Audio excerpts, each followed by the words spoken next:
Welcome to my channel on which I analyze and rewrite romance stories.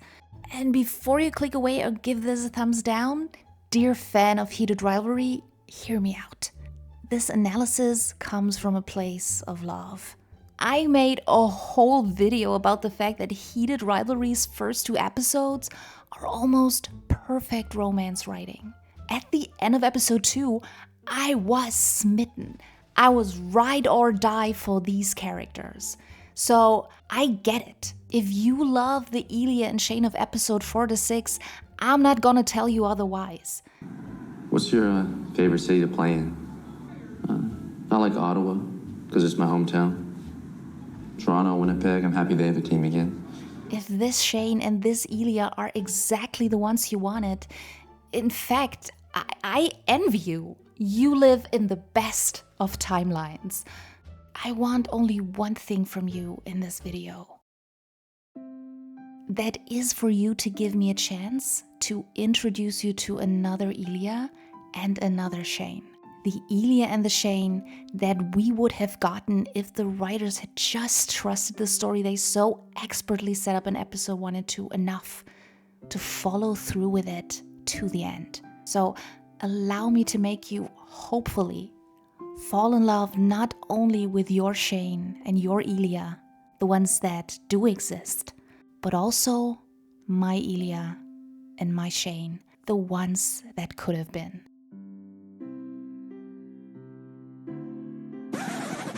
And if you are not a fan and have not even seen the show at all, don't worry. Join in either way. I will try to explain everything in a way that the uninitiated should understand as well. It might be helpful though for you to watch my previous video to get the whole picture of the glorious smut that are episode 1 and 2. So whoever you are, loosen your tie, pour yourself some vodka, and enjoy. I'm gonna tell you a story. No, in fact, I'm gonna tell you 2.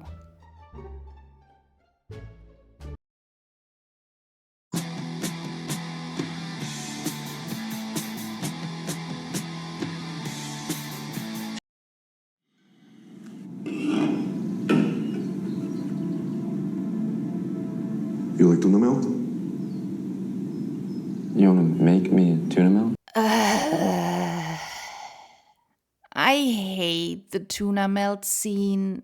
To explain why, let me first reiterate how a story is usually structured to be gripping and cohesive.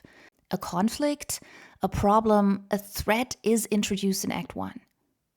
The threat intensifies more and more until in the climax, the protagonist is able to solve the problem, eliminate the threat with the help of the friends they have acquired or new knowledge they gathered, abilities they have unlocked throughout the second act.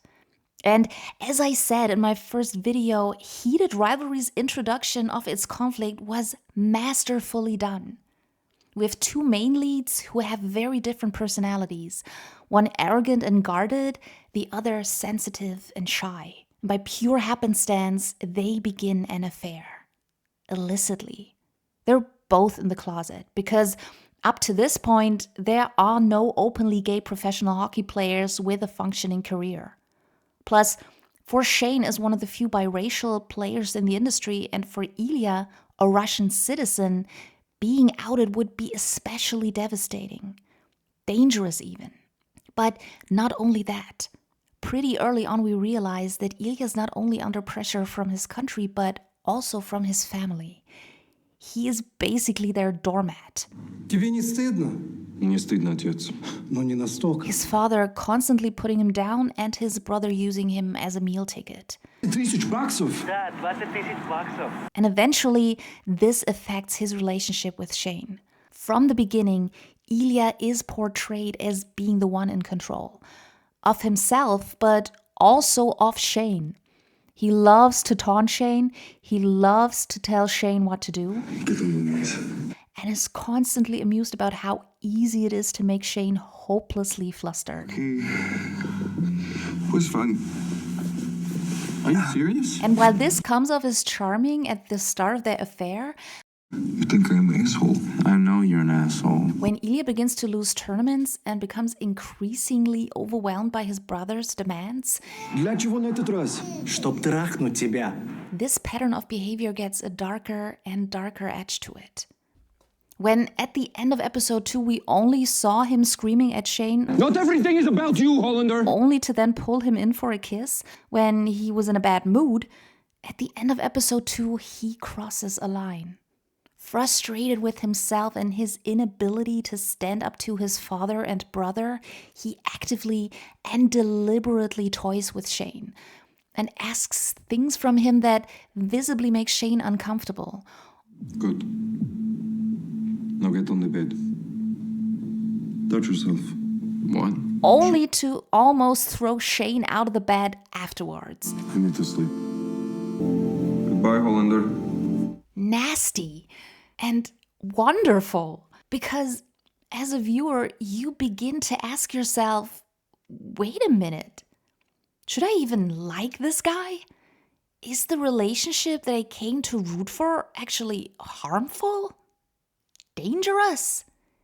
Is the real lesson that Shane has to learn not to stand up to his parents and tell them who he is, but to free himself from an emotionally unavailable man that uses him to feel better about himself? And how far will Ilya go? How much more will he demean Shane, and how far will Shane go? How much more boundaries will he allow Ilya to overstep? And how much longer will both of them allow this pattern of behavior to go on until it destroys their love for the other forever? Well, let's see how Heated Rivalry handles the conflict it set up beyond episode 2. You like tuna melt? You wanna make me a tuna melt? Yes. So first we get a lengthy montage that spans almost 2 years, and it seems as if they overcame the last encounter kind of unscathed. No conflict beyond bickering. They hook up regularly. However, we see Ilya losing 2 times in a row. Will this affect his behavior when they finally meet up at his place this time?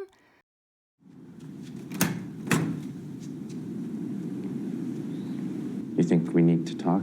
No, after. Okay, Ilya again calling all of the shots. I should go.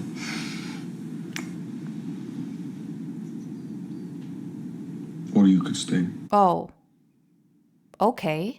Stay. Well, maybe this is part of his come here, no go away spiel? You wanna make me a tuna melt? Oh, this guy is good. You know this guy, Ryan Price? Yeah, from playing against him and not wanting to fight him. You did a season with him, right? He is not what you would think. How so? Like, he's quiet, doesn't talk, keeps to himself. Not bad guy, doesn't make friends. Wow, yes. Luring him into safety only to then attack. What's your favorite city to play in? On the road? I like New York, guys, is New York. I like Ottawa, because it's my hometown. Toronto, Winnipeg, I'm happy they have a team again. Okay, guys, this is boring. What happened to this? What? Show up for me, I want to watch you. You what? It's my special day, Hollander, I want to watch. Well, I like the hot places too. Hot like weather hot. Ah, okay. LA is hot.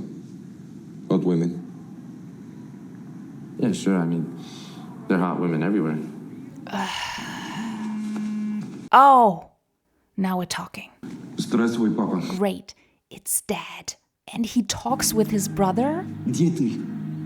Попади, не психует. Yes! This will remind him of all the problems with his family, and he will get overwhelmed, and he will show his problematic behavior again, and Shane will go with it or not, and then they will fight, and it's gonna be exciting.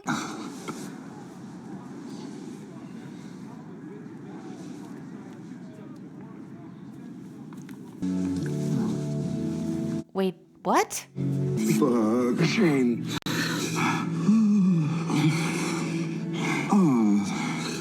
Ilya, I can't do this. What? Yes. Heated Rivalry decided for its second act to completely abandon the central romantic conflict it had set up. And what can I say?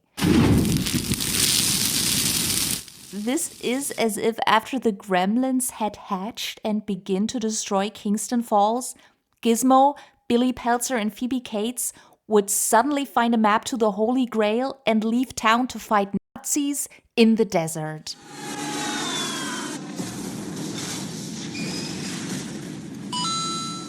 I mean, it's a choice, but it's such a unfortunate one in so many ways. But my main problems with this decision are that, one, it kills every bit of momentum the show had built up in episode 1 and 2.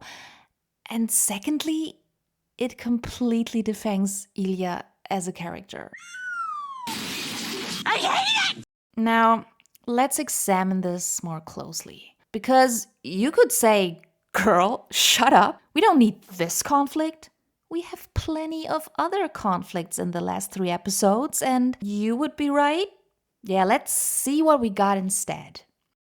So Shane is, as it seems, freaked out by them, calling each other by their first name. Okay. Next scene, we get the implication that Shane's sponsors might only have chosen him as their ambassador to get brownie points for being inclusive. Well, that is a thing that exists. Oh, and his parents want him to hook up with a princess at Wimbledon.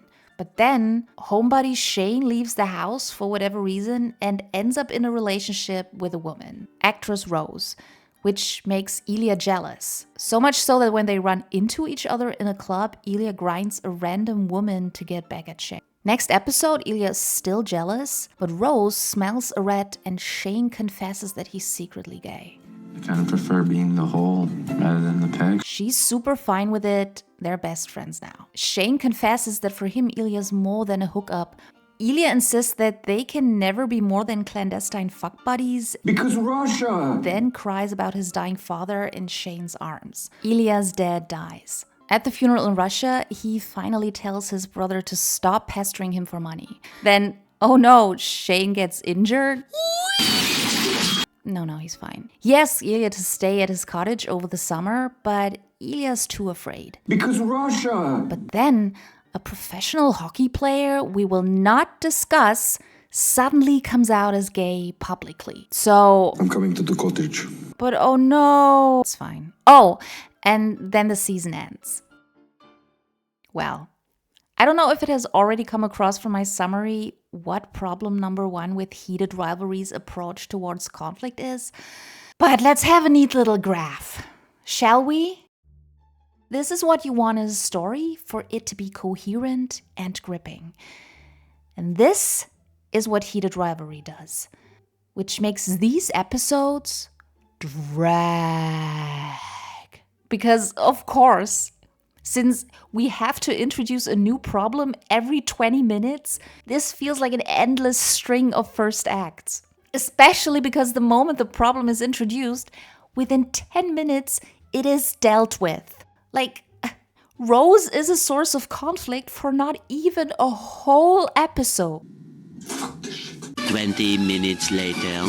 So, you and her are not... We're not. Why? But the biggest problem for me with these side quests is that they're all so random, so run-of-the-mill, and so milquetoast, they end up dragging down Ilya as a character.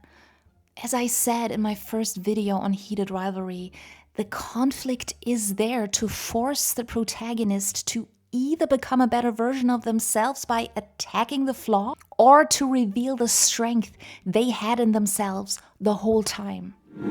Fulfill your destiny. Never. So, I have a number of reasons why I'm not fond of jealousy as a source of conflict in a romance. One is strictly personal. Like, I appreciate if my crush or my partner does not tell me who to talk to and hang out with in real life. And even in fiction, I don't find it appealing or endearing in any way. And I know it is typically only used for the more closed-off character to realize that and admit to themselves that they're in love. The thing is, though, unless jealousy is the flaw that the protagonist has to overcome to become who they're meant to be, a jealousy storyline tells you nothing about the character. It is totally inconsequential. Ilya being jealous of Rose reveals nothing about him. It has nothing to do with what holds him back and makes him who he is or what he has to overcome. I mean, Shane gets jealous as well. Don't marry Solana. It's not even a trait that is specific to Ilya, which drives me nuts because they had a perfectly fine conflict for him that one is specific to him. Maybe yes, nicely. No one else needs to assert power over their lover because they feel powerless towards their own family. And two, it can be seen as a flaw that could risk the relationship they build up. Give me some vodka at least. No. Vodka is for after as your reward. It is the one character thing that does not come from outside that could destroy their love, that could drag the needle to they won't. And above all, this pattern of behavior was tied to another central conflict of Ilya's, his inability to stand up for himself in front of his dad and his brother. And yes, this conflict does get an ending. He does put his brother in his place, so kudos for that. But it's all completely unrelated to Shane. It is not that it was his love for Shane that gave him the courage to break out of his passivity. He would have done it either way. At the end of the day, none of these mini conflicts connect in any way. Rose and Shane get together, but Ilya and Shane do not even break up because of her.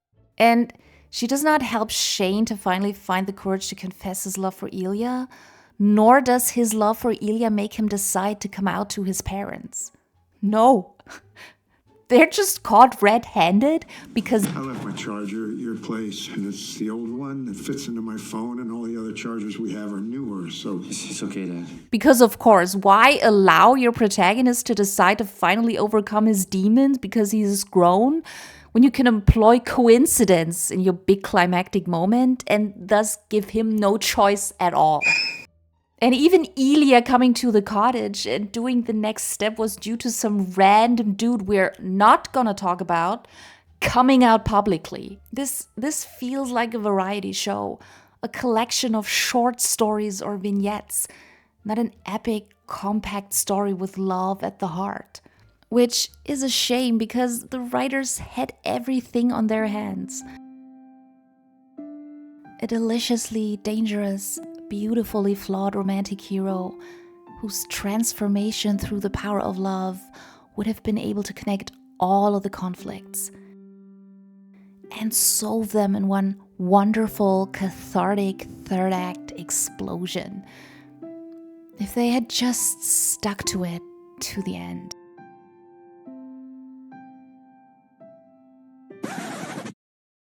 Wait, how that would have looked like, you ask? Well, allow me now to rewrite the hell out of this shit.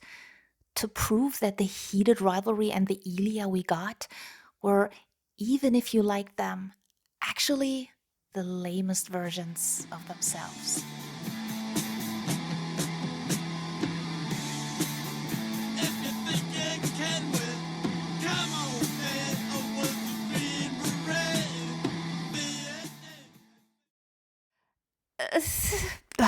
If sex is how they communicate with each other, just like you told me, how do we not see in episode 4 to 6 how all these big emotional changes influence their lovemaking?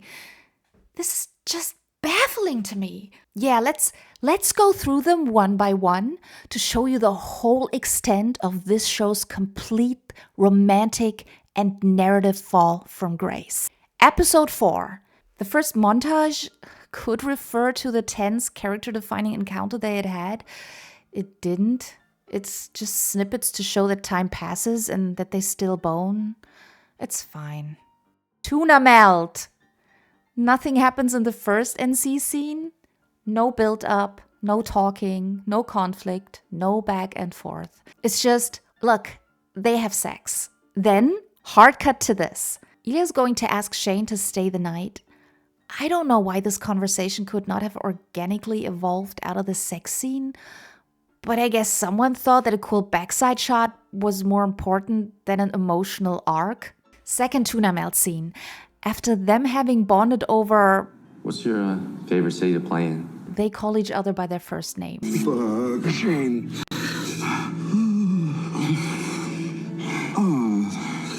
Ilya.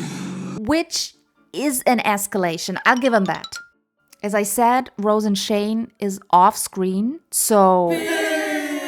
Episode 5, on the beach. Shane finally declares his love and Ilya opens up about his troubled childhood and family life, basically catapulting them into the next dimension of intimacy and partnership. How does this affect the way they bone? Are they going to be more timid, more passionate? How do you go from holding each other, comforting each other, to sex? What could this say about them? What new information could we glean? I mean, did Ilya initiate it to regain some form of control? Or was it Shane to reassure Ilya that even in a committed relationship, even after knowing his demons, he still desires him? So much opportunity to characterize... Oh, never mind.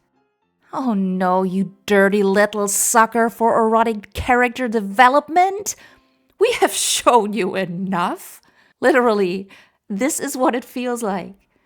In the cottage, we get all these little goalposts of commitment, like being exclusive, making plans for a future together, and it's always cut, cut, cut, chop, chop, chop. Unless, yeah, it is to make a joke. Yet, I'm not laughing. This is tragic. Were episode 1 and 2 a mere fluke? Were the writers suddenly ashamed or disinterested in the characters and their relationship? I'm going to rectify that. I would show them making out from beginning to end. And it would be a scene that would be different from all the makeout scenes that came before. Because they are not the same people they were before. It would have an Ilya that has never been so vulnerable and tentative in his life. And they have not talked yet. He still doesn't know if he was forgiven fully. I would want to have him so at a loss and insecure indeed that he barely dares to make a move. Although it is perfectly visible how much he wants it.